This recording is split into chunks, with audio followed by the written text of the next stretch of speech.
O rapaz aqui disse que ia fazer uma fogueira para assar milho. Olha o fogo aqui. Tô achando que esse milho não vai sair assado hoje não. Isso aí é queimado. Era para ter feito aqui, ó. Só que tava faltando madeira. Pegou uns galhos aqui de... Enquanto não queimar, vai queimar uma madeira seca que tem ali. Pra ver se faz uma brasa. Só se esquentando aqui. Aqui tá fazendo bem frio aqui, ó.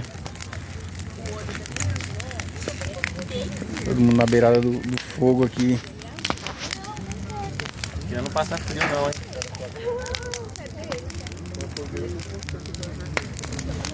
O fogo chega, clareia aqui tudo.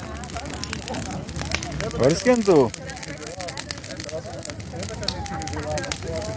Oxe, fica quente e frio, as costas, os braços gelados.